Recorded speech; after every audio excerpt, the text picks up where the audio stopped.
to yet another episode of the Dead Road Podcast with Harold Moyo. And today, I'm with the broadcasters of broadcasters. The radio guy, Thabo ShyGuy. Welcome, sir. Thank you, sir. Thank you. Wow. You know, it's always difficult to engage and have conversations with people who are in the same space, in a way. People who are creatives. Because you feel like, okay, now I have to pull up my socks. That's true. I can attest to that. You can attest to that. Like when you have to, in my field, when you have to interview a radio broadcaster, then you're thinking, oh my gosh, what are they thinking? Are they charging? Am I good enough? Something of that nature, yeah. No, do not worry. All I can assure you is that we're not going to have blanks here. Okay. You know, we're not going to have, just post moments with because I've got Thabo ShyGuy. Thabo means gift. Joy. Yeah. Wow. Joy. And I've always said to people when they start out on programs that I always have fascinations with names. And the funny part is that I always believe that names, especially when our parents come and give us names, it's like they're basically prophesying to us. And if anyone didn't know your name, obviously when you speak, when they look at you, they'll think, this man, it's just scary and stuff. But when you just start talking, when you just start being yourself, you can realize that this is a joyful man. Yeah. So am I right to say that names are prophetic? Yes, because it's something I was thinking about actually, now that you mentioned that when it comes to my name. And I realized that especially bringing that joy to other people. I think that's what I've done, and that's even the kind of radio I do, just generally. That's just the person I am. But as you said that, you're not the first person to say that. If you look at me, you might be thinking, whoa, he's very serious, and you know what I mean? Yeah. That's cool. Joyful. I've got a late brother of mine. He gave himself a middle name, which was Thabo. So Godfrey Thabo Dube, may soul rest in glory, continue resting in glory. And I just like it when also people sometimes adopt names, so that they can prophesy to themselves too. He's the one who passed on in Botswana, I think. Yes, the car accident. Yes, remember, I was the program director at his funeral. Oh yeah. At Rhema Church. Oh yes, I remember. Hey, this man's memory.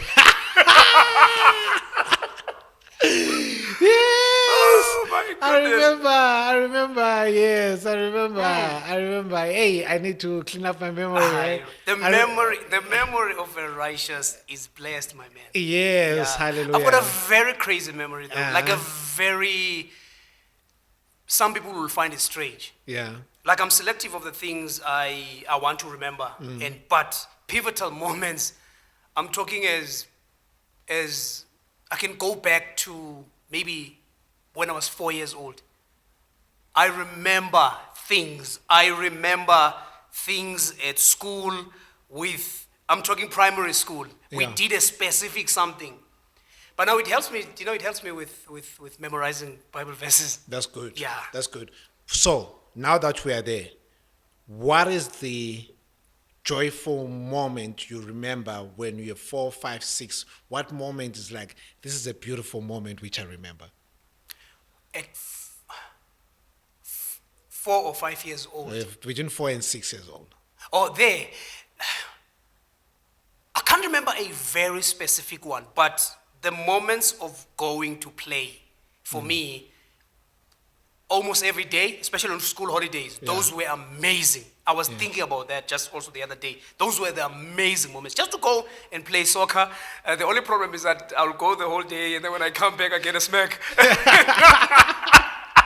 Or we go swim. Yes. At some river somewhere. Yes. And then when I come back, I'm looking so ashy. You see how dark I am, so ashy. Now we were strategic about it, that we're going to bring Vaseline now when we go swim, so that the parents won't know, hey, I'll forget my ankles. and I get caught. Don't you think even now as adults, men still forget their ankles? Yeah, yeah. But those were the amazing moments, man. Playful moments. Just enjoy. I enjoyed my childhood. To me, it was just about playing. That Yeah. was what. When the time comes, it's daytime. Go play on the streets, play soccer, play different things. I really enjoyed my childhood. So where are you at that point in time? Which city or province are you in? Gqeberha. At Gqeberha. I was born in Gqeberha, that is in the Eastern Cape, Port Elizabeth. Yeah. We know it as that, formerly known as Port Elizabeth. Yeah. That's where I was born. And you are not closer. No, hey, it's very strange that I think it's because of my mother who drilled in me that you are not closer, and now it brought a sense of not belonging somehow, somewhere in the back of my mind. Yes, yeah. That, okay, when things are done, remember you're not closer. Yes. Remember you're not closer.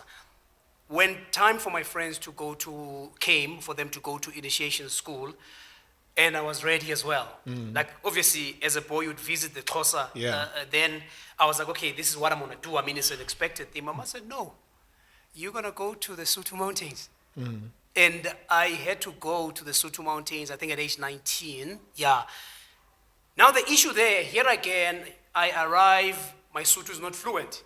I feel like I don't belong as well because my Sutu is not fluent. Now I had to be in a very quiet space so that I adopt that quiet attitude so that I can learn the language and stuff like that while people I didn't speak much. That also happened in high school. In a township school, I'm happy, grades are very high, I'm Yes. just so happy. I'm the man, the guy with the S-scale, you know what Yes, I mean? yeah. Yeah. I'm taken out of the school, brought to a former, we used to call Model Model C. C. I arrived there. Private schools right now. I arrived there and I am like, oh man, I also don't belong. And I become quiet again. The people who say they only remember me for smiling. Yeah. That's all. Beautiful smile, by the way. Thank you. Yeah. Thank you. They say remember me for smiling because I didn't speak a lot. Because I'm learning also the language. I wanna, because other things I can't hear, people are speaking with a twang. I don't have a twang. You know what I mean? But then later, getting used to high school, it was an amazing time as well. Yeah. That's great. And would you say those experiences and all those, even now getting to your Model C school and everything else, kind of like polished you in terms of how you communicate?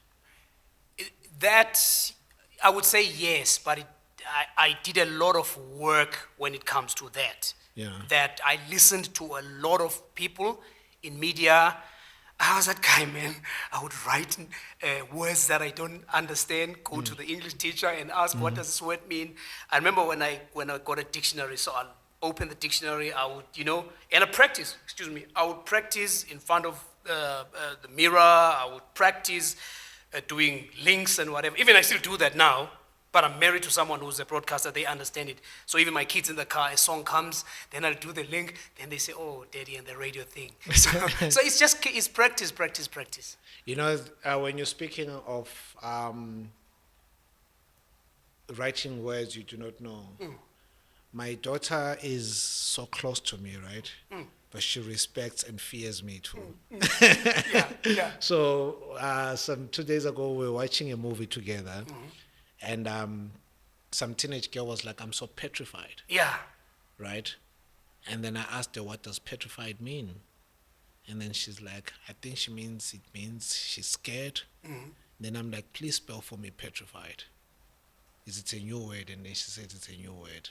For 10 minutes, we paused the movie trying to spell petrified. It was like a good moment, and until she got it right. Wow. Until she got it right. And I was like, you see, you can do it. Because she was like, no, I can't get it right. I'm like, no, you can get it right. Yeah. Say it in your head, Yeah. you can get it right. And until she got it right. So there is an art, or there's a beauty in sometimes always keeping it doing something. Yes. Even Yes. you're saying right now, because I haven't even told the people yet, No, yes, I did tell them you're a broadcaster, but I haven't told them what you do, your journey. We haven't Yes, even yes, gone there. yes. But you're saying right now, as a broadcaster yourself, you still go in front of the mirror and you do links, and you still practice.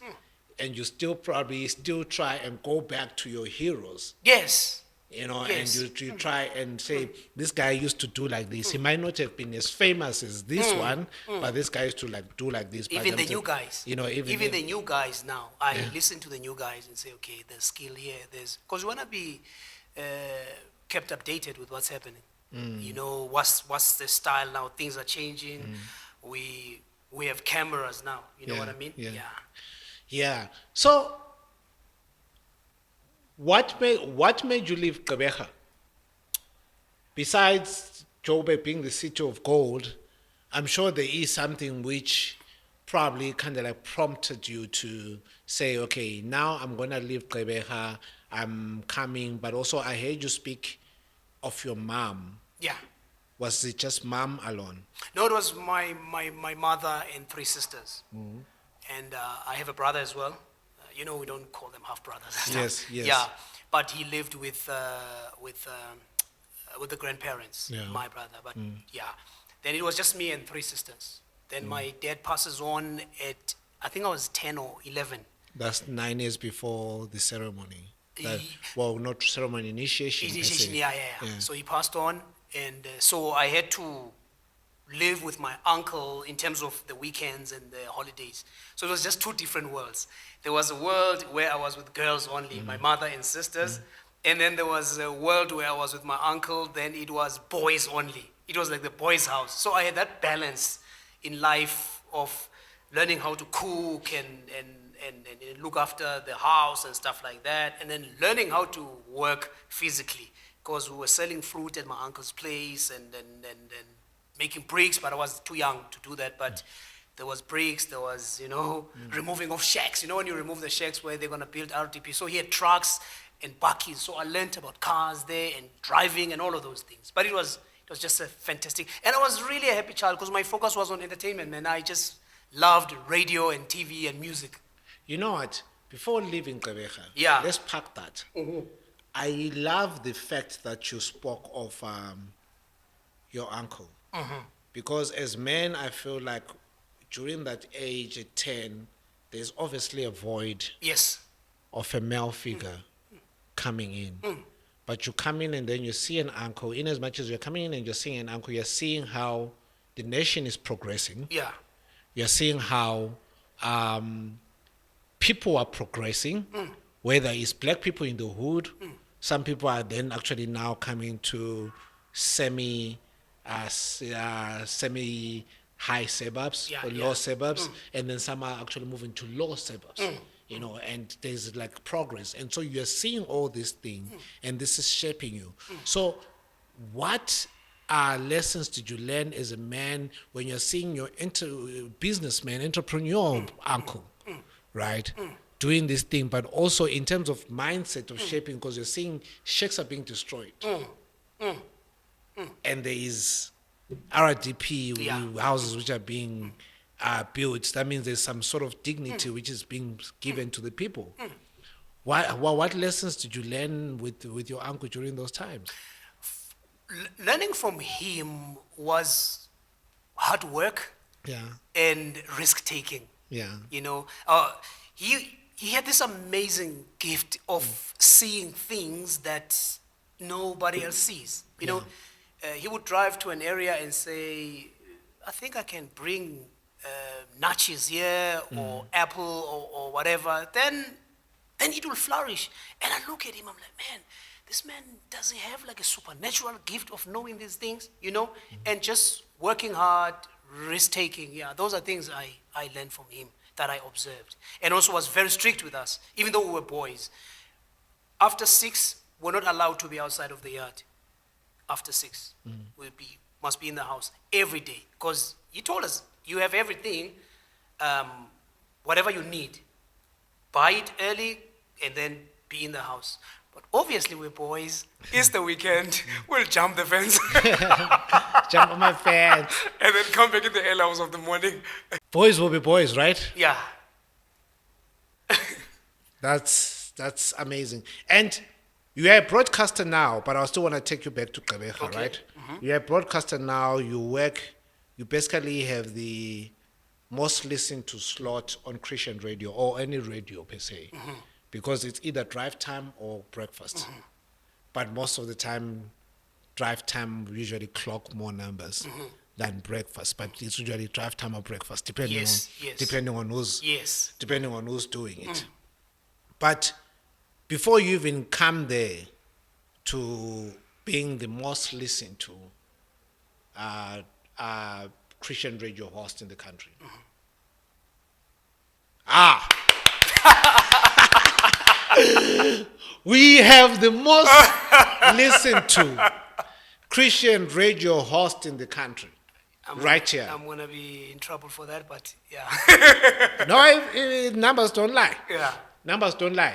But before that, obviously there's influences. Because let me tell you my journey. I remember we in Zim, right? Yeah. There is radio. Zim radio is happening. By that time, there's only like 3 radio stations, Okay. which is Radio Radio 1, 1, 2, and 3. 2 and 3.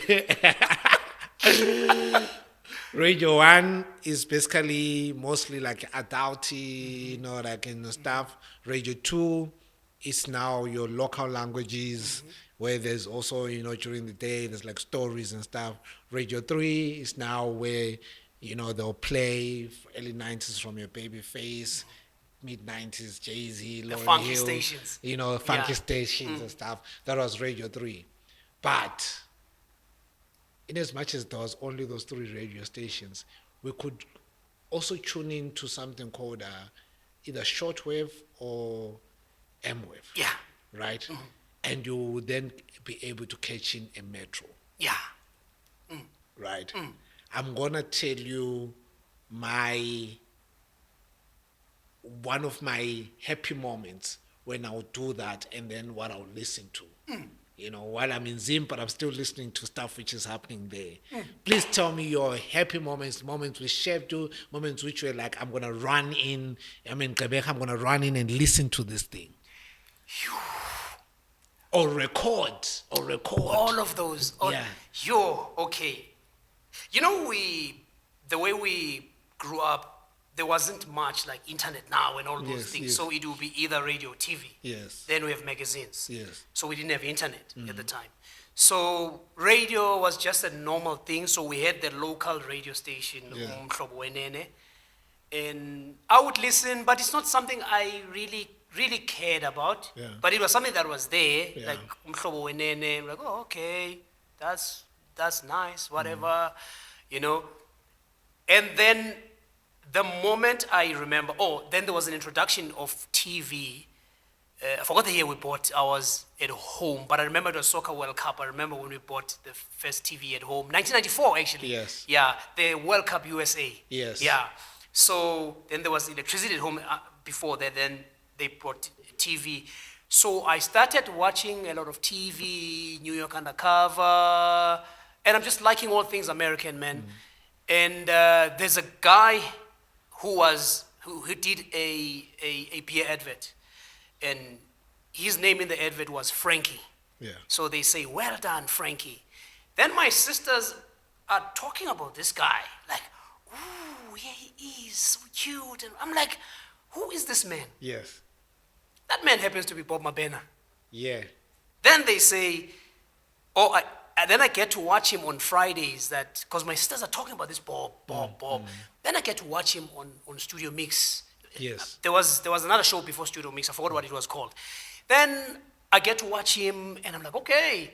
So one day I'm walking from school in primary school. I see a billboard. Yeah. And the billboard has Radio Metro. It Yeah. wasn't Metro FM. That was Radio Radio Metro, Metro. with Bob Mabena's face. I'm like, this is the same guy that's on TV. Yeah. Then I'm like, okay, that's a frequency. It's written there. I think it was 100.5 megahertz.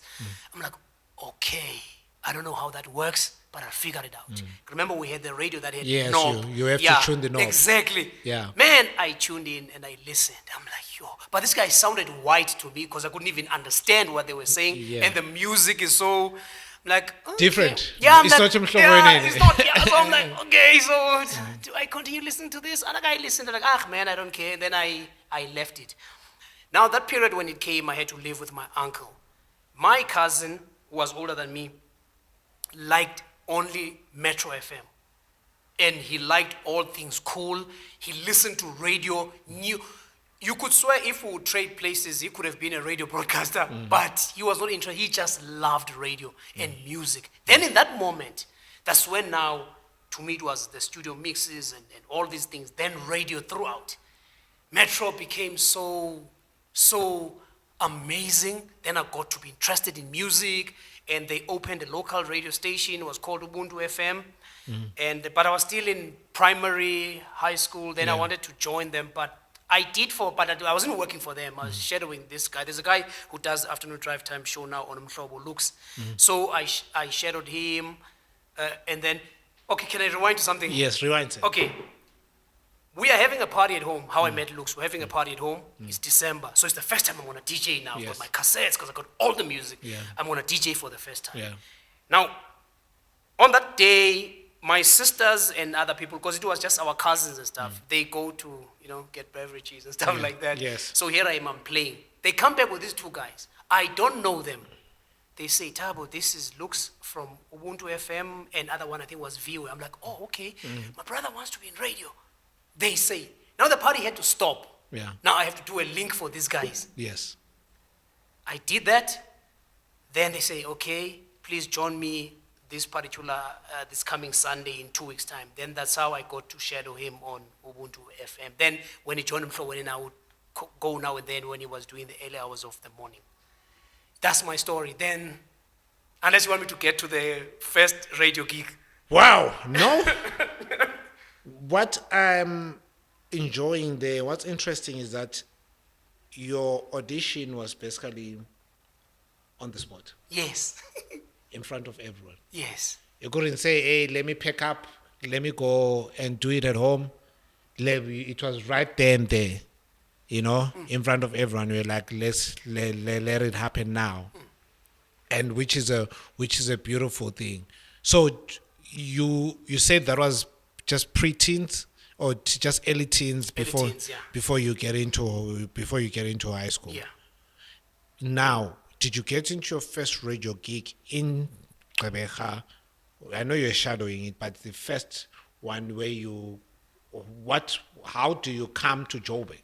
Okay. Can we back to that question now? All right. Yeah. So they closed down, I think, because I finished high school in 1999, and I think they closed down somewhere, maybe 2000, the Ubuntu FM. So we lose contact with Lux and so on. Then we hear that there's another community radio station. It's called KQFM Ngubela. It's going to open, and it's in my kasi now, Ezwite. So that was in 2004. I hear of that radio station. Then I think I went to the place where they were going to open. It was in the post office center, the community center. I went there, then I asked, what do I do? They say, submit your CV. They told me of the place. Then I had to walk to do that. So I walked and I submitted. And then they called us for training. Oh, so I meet Lux before they called us. Lux tells me that there's a station, please go submit your things. I said, no, I already done that. They already phoned me. We need to come for training. Then they trained us for a couple of months. We'd go in there, do normal shows, record them, and then they train us. They're teaching us the lingos and stuff like that, what to do, Then in that 2004, in June, I start my first radio show, which was a Saturday breakfast show, 6 to 9 a.m. And then I did a Sunday slot in the evening, 9 to 12. So I did that for a couple of months. Then I moved to 3 to 6 a.m. Monday to Friday. Then eventually I moved to the breakfast show, 6 to 9, Mondays to Fridays. Then I submitted my things at a station called CKI FM, then in Siskai, SABC. Then it changed its name to SABC Youth Radio Station. Then it changed that to True FM currently. It's known as True FM. Yeah. So this was in 2007. Yes. Then they called me, then I went there and I did the weekend slot, 6 to 9. It was called the 411. Then from there in 2008, I moved to Joburg. Now you're asking, what's the reason for me moving to Joburg? Yeah. Things didn't go well there later and Yeah. stuff like that. Yeah. So I was left with the choice of going back home because my wife was moving to Joburg to work at the SABC in Joburg. So now the debate is, do I go back home? Do I, because they were offering me something I didn't want. At that, yeah, so I'm like, man, I'm not going to do that. I didn't come there for that. Yeah. So I decided to move to Joburg. Cool. That's a lot of training. Yes. I always say to people, community radio stations, but Troy FM is not really a community. Yeah, no, it It's- wasn't. Yeah, yeah. It's even right now. It's one of the majors Yes, in yes. Gqeberha, which is PE. Yeah. It's like a YFM. It's like a there, YFM, yeah. you know. So, but community radio, usually, actually, if you do say for the next 10 days, I'm going to listen to community radio stations, and then for the other 10 days, after the 10 days, you listen to, the major radio stations. You realize that actually the talent is mostly, maybe most of the times with the community radio stations, unfortunately so. So community radio stations usually are the training ground Yes. for whether it's Voice of Wits, UJFM, Yes. all those things. Those are most of the time, those are the training grounds. And you have your training now. You are well equipped. And you get to move here because of your wife, which is something I'm going to touch on, hopefully, if we have time. But let's write this radio bandwagon for now. Yeah. Let's write this radio bandwagon for now. And you come to Joburg. Joburg, there's competition. From the top of my head, I think I personally know about 35 broadcasters, and all of those 35 broadcasters are probably in 19 different radio stations Sure. in Gauteng. Yeah. So that is competition. Yes. That is serious competition. And even now, when people say, it's Christian radio, no. Yes, there is some Christian radio which sucks. This guy. Yeah. We have to be real. Yes, there is some Christian radio which sucks. But when I do listen to your show, and I'm like, this is good radio. This is good radio. So there's this serious competition. Aren't you scared at that time? Are you still confident? How are you trying to navigate to say, I'm going to break in the market and find my spot, and so that people can hear my voice? I was going through I stayed for a long time unemployed. And, because I'm a child of God, right? So I just got born again at that time, and I stayed for a long time unemployed. So I did a lot of reading, a lot of praying, a lot of just God growing me just as a human being, So radio-wise, because of what was said to me, somebody said something to me that kind of shattered me somehow, and it hit on my confidence, big time. So here I am, I'm thinking, okay, do I need to do this or do I need not to do this? Doors were not opening at all. So I'm thinking, man, I remember telling a friend of mine that, look, dude, I think I'm going to quit this radio thing. I just forget about it and move on with my life and do other things, But he advised me saying that, and he's a programs manager at the moment. He's someone I talk to who knows a lot of radio, more than I do. Yeah. So he says to me, dude, I know your capabilities. I know your capabilities. Just hang in there, So eventually I put my demos and everything together. I submitted. Obviously, you submit to different radio stations. So I was like, okay, I'll take anything that comes my way, so that it's better when you submit your stuff in radio than when you are not in radio. You understand? Because you can just take a live show at that time and make a demo out of a live show. So these people can see you are interacting with people in real time. You know, so I'm like, okay, you know what? I will take whatever that comes. So Rainbow responded, and I joined. Which year was this? This was 2012. Okay. So responded, then I joined, and I was part of the breakfast show when I started. Just the third guy. They wanted me to read sport or traffic. No, they wanted me to read traffic. I told them that I suck at that. You know, I told them that that's not my strong point. I really suck at that, and they tried me, and I fumbled. You know what I mean? And I remember coming back the first day or something, saying to my wife, "I want to quit." You know, my wife said, "No, just hang in there." Because I started volunteering. No, they were not paying me. So I was like, man, I want to quit this thing. I'm not cracking, you know, the way I know I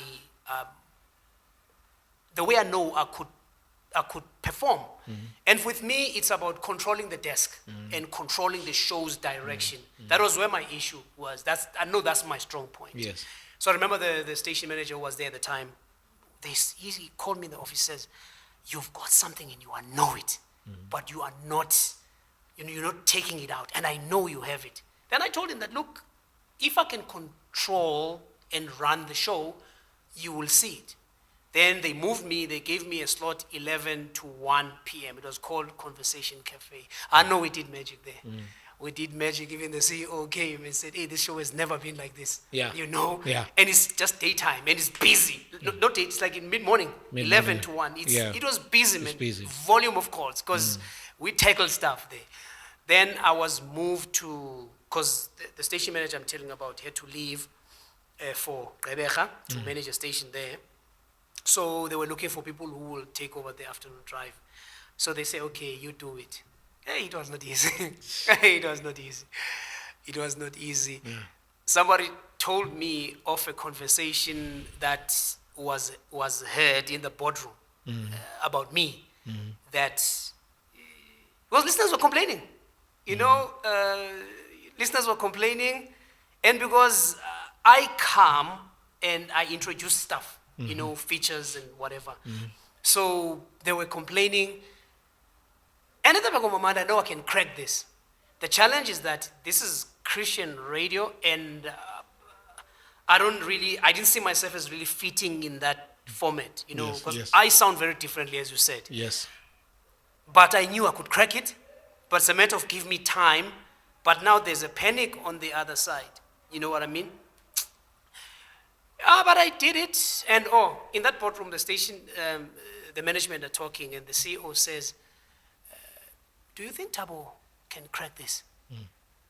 Then he answers himself, "I think he can." Then when I heard that news, I was like, okay, as long as you've got the backup of management. Yeah, now we're talking a different story. Couple of like maybe 2 years or maybe. So which year was this when you got Drive 2012. 2012. Yeah. I got in there February 2012. By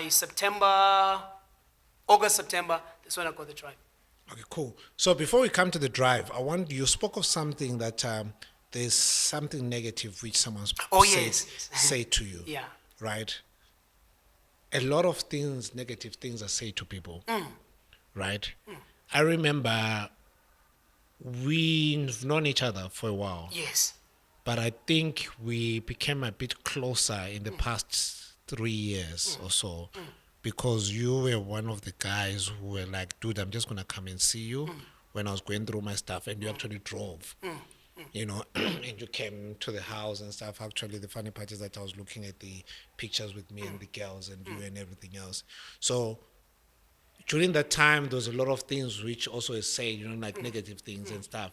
And I know, no matter what scripture you know, that stuff comes over you. You always have to try in a way, conquer it and, you know, rise above it. How did you manage to rise above all those negative words and stuff which were said to you? You know, the funny part when it comes to that, I'm a very creative person when it comes to radio. I know that. My mind is full of content. So I'm a very creative person. I know that, right? And I remember these memories again when I'm at True FM. These people, my friends, had a party, and with this party, they stopped the party to listen to my show. Then when 9 o'clock would hit, they would play their music again, and I come there, and the compliments when I enter the party, I'm like, wow, because they tell me how creative you are. So people are telling you of those things, because we used to record stuff in studio, man, crazy things, you know.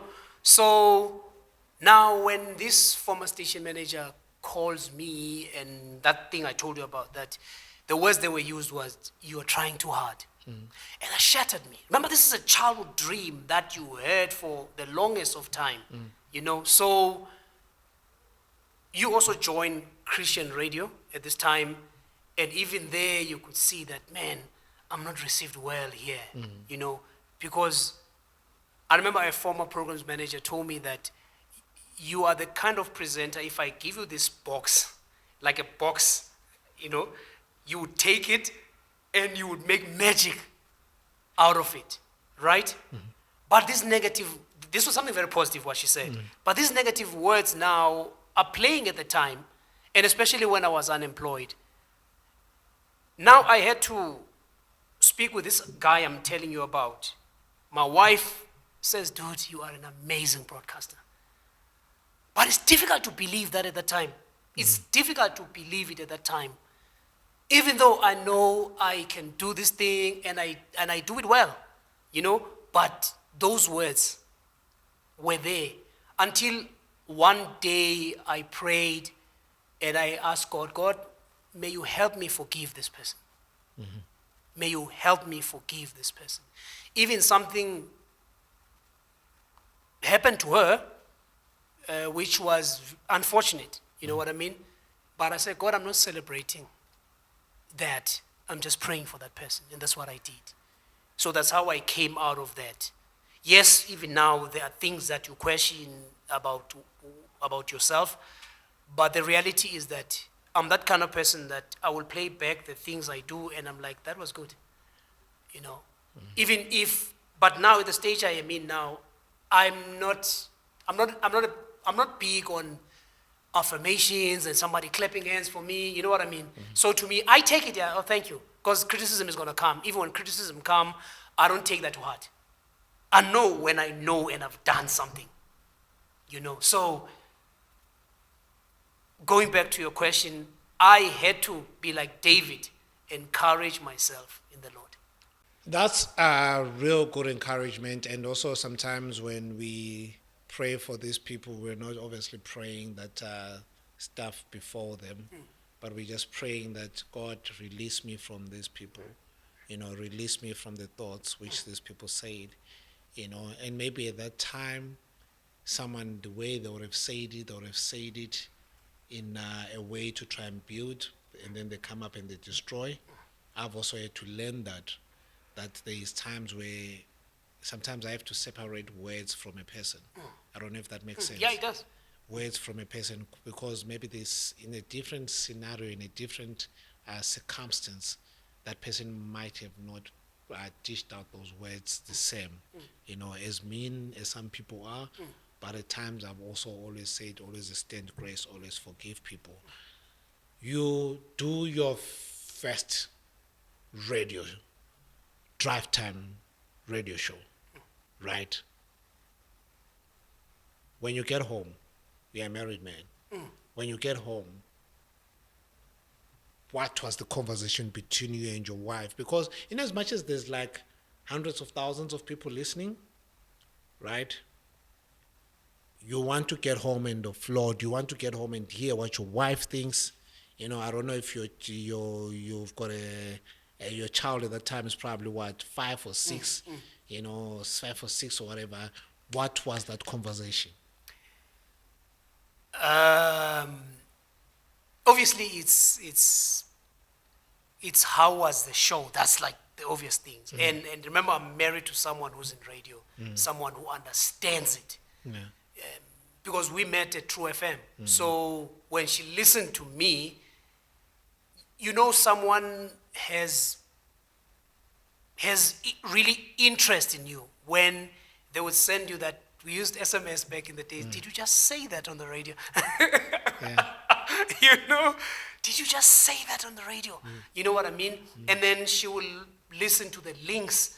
I like that creative idea. I like how you know, she understands the technical language of radio, because radio is very technical. She understands that you do a link here, you know, even stuff that I know some people who are even in management don't know, but with her, she will know you spoke in that instrumental. That was great, you know, and then you spoke and the lyrics started just before you stopped.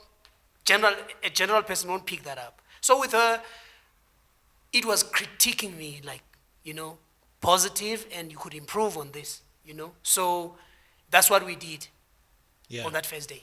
That's beautiful. Yeah. And also, as a man, there is definitely some sort of relief because you're about to bring more bread on the table, right? Because you come to Joburg, you come on her ticket, Yeah. in as much as the two Oh is yeah, one. yeah. But you're coming on her ticket to Joburg.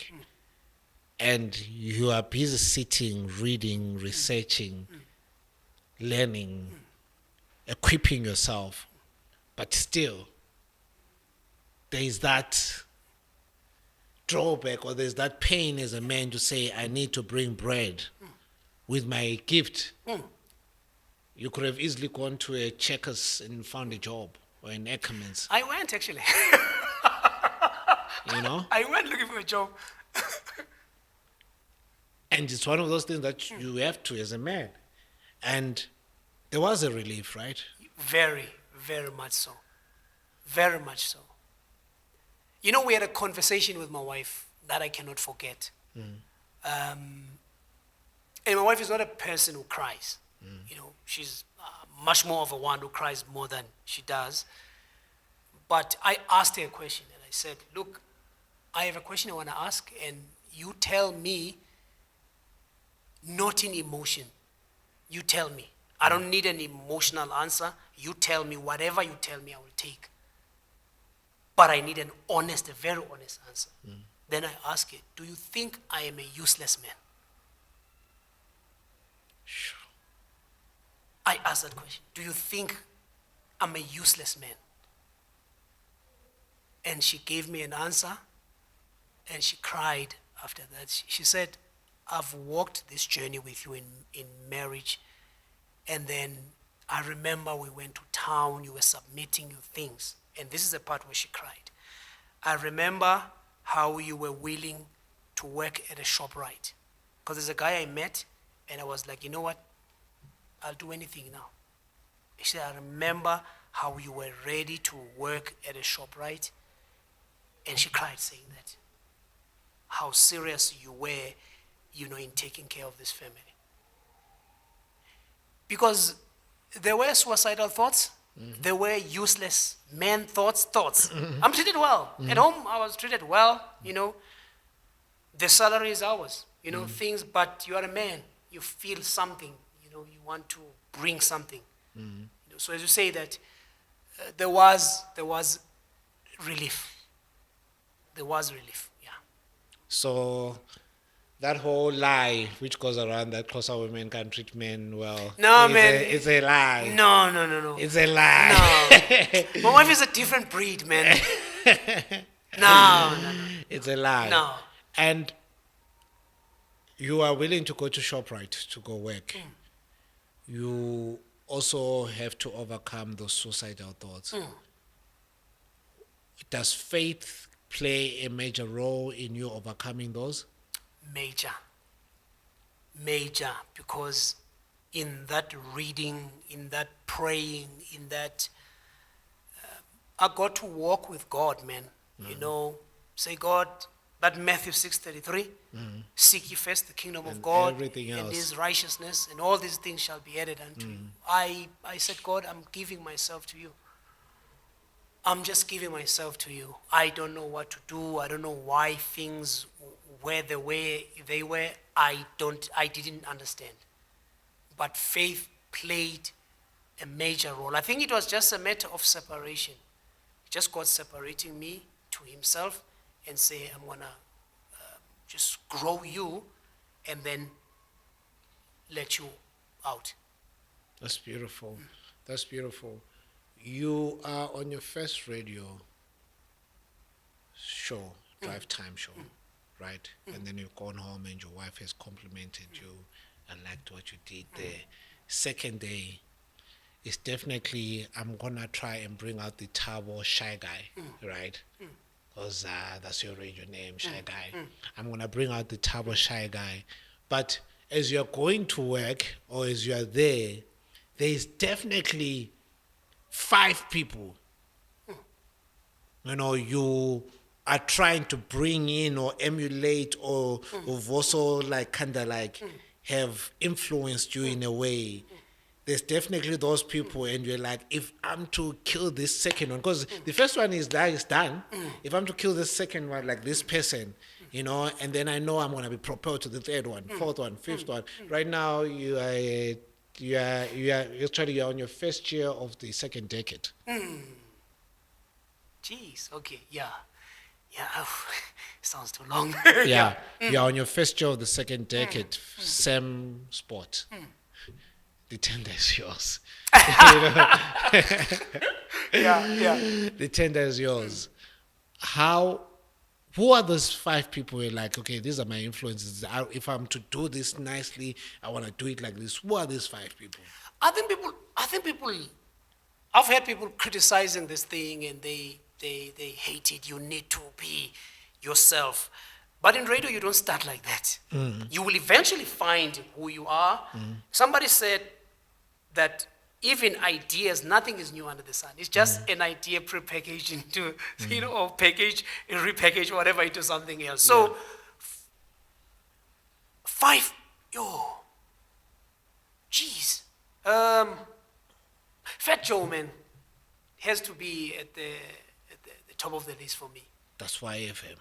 Yeah, that's Fat Joe. That's The Fat Joe of Y. Well, he ended up, he went Yeah, everywhere. Metro, yeah. He went everywhere, Yeah, but Fat Joe played that role, especially in terms of creativity. Yeah. Then there is Glenn Lewis. Back then, the Metro FM Glenn. Yeah. Yeah. I liked that Glenn. He's on 2000 now. Yeah, he's on 2000, yeah. The Metro FM Glenn. I listened back then to a lot of Kenny Maestri. Yeah. Kick-ass Mafuta Jams. Yeah. I used to listen to that midday to 3. Yeah. Actually, he's the one who taught me. I remember inboxing him. I don't know why I deleted that inbox actually, and he responded. Who taught me the basics of radio without physically teaching me, but I listened to him that this is how you do when it comes to basics of radio. And then there was Just Ice. Yes, sir. When he was doing the morning parliament, the breakfast show. Yeah. Oh, man. What a radio show. And then Fresh. The 5FM, because I got to be... Tato. No, YFM I got to be exposed because we used to record, because remember I was in the Eastern Cape, so we used to record, there's someone who record cassettes, then we listened to the YFM breakfast show, Tato and Tato, So then when he moved to 5 and then moved to Metro at those times, So that would be, say, the 5 people that influenced, my radio. That's some legends. But I love these people, right? And when I think of radio, I always love different ages, because in as much as we can start with the goated radios of Y, right? Because I feel like Y was the perfect, Yes. it was like the perfect like roster of radio. And in as much as it was the perfect roster, there were some people who were not necessarily broadcasters, but because they had like the street fame, they managed to merge it into bringing what radio was. Not now where we just bring in a TikTok influencer or an Instagram influencer, and then we bring them and we give them the mic, and they do not know what to do. And which radio guide you think that, hey, this one could have gone far, but they didn't do it? Young ones. Well, young or old? MacG.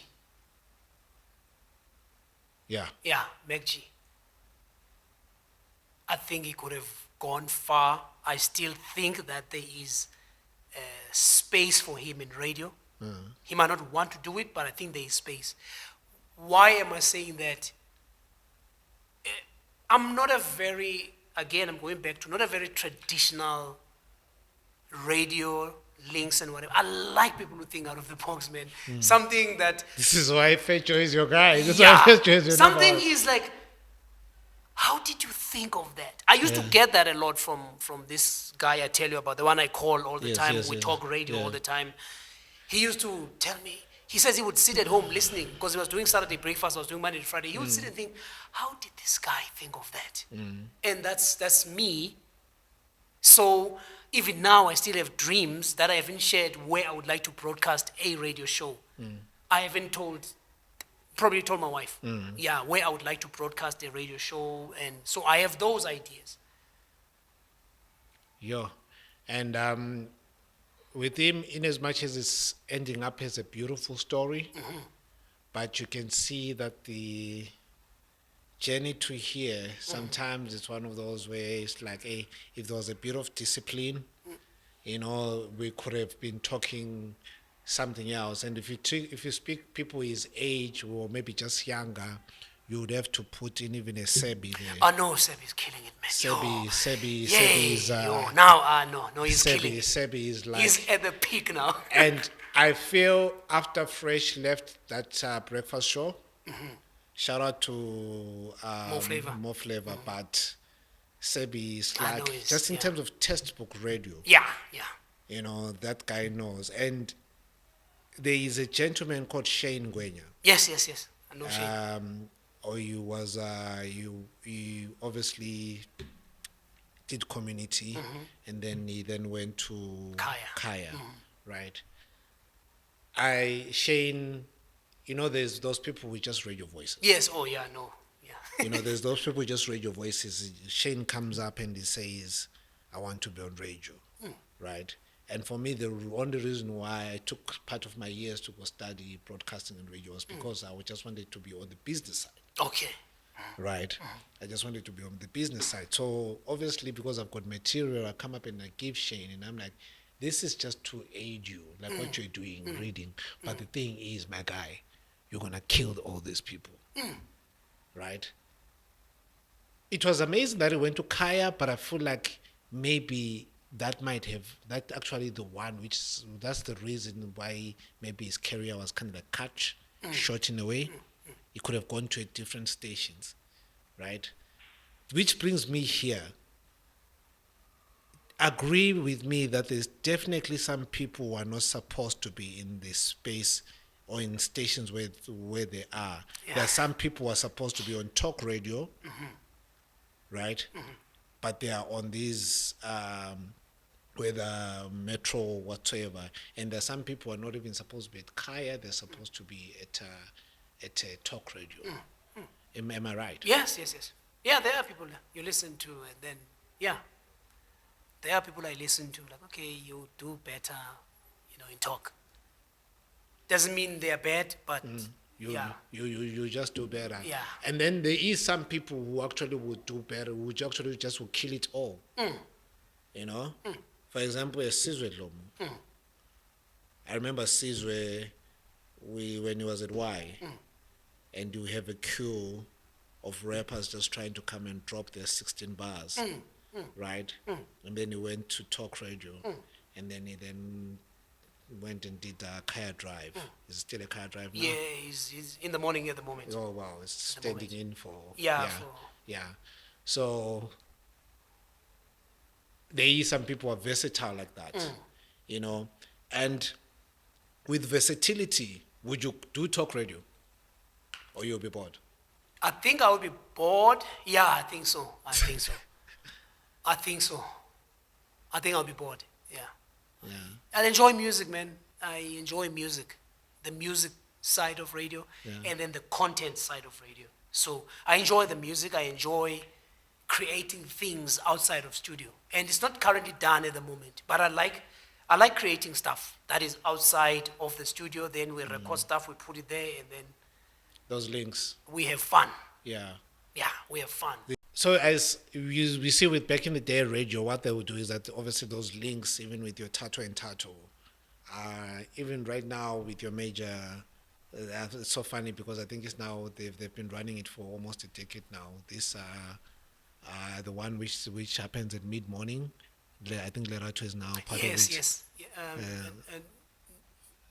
Ask a man. yes. You see, that was a brilliant idea. You know, that Stand was a by brilliant. Kutso Teledi now. Or Kuto, Yeah, where's yeah. Lerato? Lerato, Oh, Lerato is now midday with program, Verb. yeah, He's now with 12 to Verb, 3, yeah. Lerato is now with Verb. You see, that stuff is what made radio.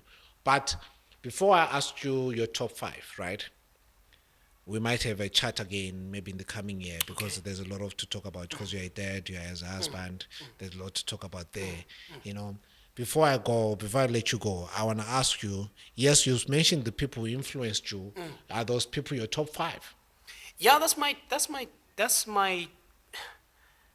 No, those are people that influence me. Cause Like if we were to say God of radio right now, there's a guy in SA radio. There's a guy in the UK, Chris Moyles. He's on Radio X. He used to be on BBC Radio 1. Yeah. Yeah. Now you're gonna talk UK people. Let's talk about people in SA, right? Because I definitely know you're gonna put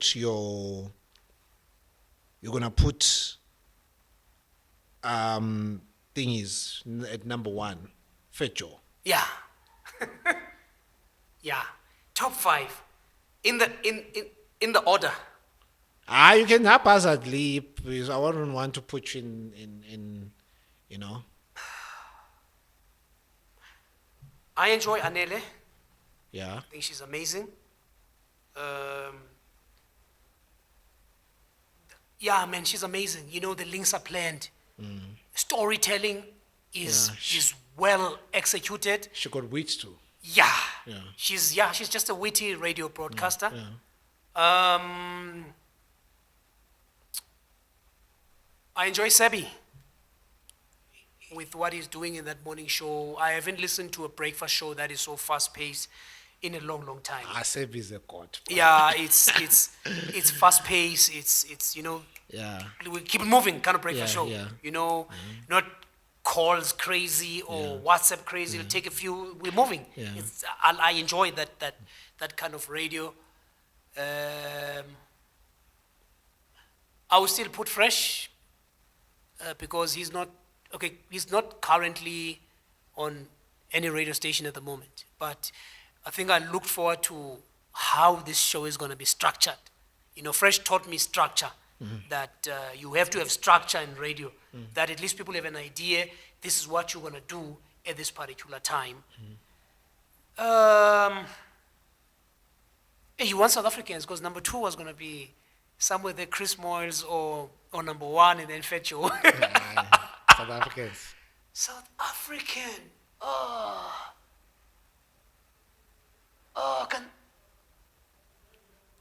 Tibos. Yeah. Tipo is Mukwili. Yeah. Tipo is, you know, in terms of longevity, reinventing yourself, you know. I enjoy. Okay. No, let's put Just Ice, man. No. Remove Tipos. Let's put Just Ice. Yo. And then obviously Fetcho. Yeah. I respect your top 5. I will not tell you my top 5. Why? Okay, I can tell you, but I do not know why you wouldn't. You obviously listen to all types of music and stuff. Yeah. You know what Lil Wayne did for hip hop, right? Yes. How he changed and he was like the pattern way, and he basically revolutionized the new school. You can't have a top 5 without putting someone like a Wayne in terms of just art. So what I'm basically saying is you can't have a top 5 and not put an HD of radio. Touch. Yes. Because that man changed how radio is done. So you can't have and that. the confidence. And the confidence. I hear you. No, I hear you. I don't. I don't. I don't. Okay, let's leave it. I think the person I slept on for me that I really slept on is Tish Matez. I was never exposed to his radio. I feel sorry for you. Yeah, man, ish. I was Because never exposed. you see what Tishmat has? Because you love Fejo. Tishmat has Fejo touch Same from WhatsApp from group. the same That's mother. what I'm told. Because my wife likes Tish Matez. Aye, She liked. now said, that my guy. wife was like, I couldn't listen to 5FM, but because of Tish Matez. And I slept on the guy. It's one of those things but I wasn't exposed to him anyway. You see, it's even with Teach, at least MacG has got years ahead of him.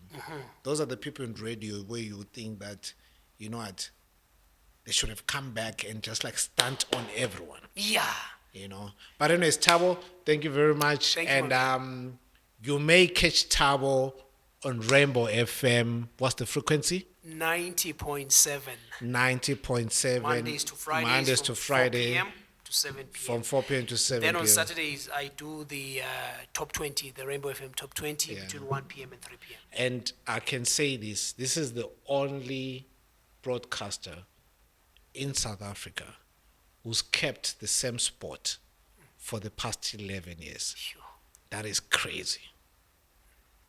I hope we are prophesying the next level now. Thank you very much. Do not forget to like, subscribe, comment, share this thing. Even if you didn't live radio, at least let's hope right now you respect a bit of radio. Thank you, Thabo. Thank you, man.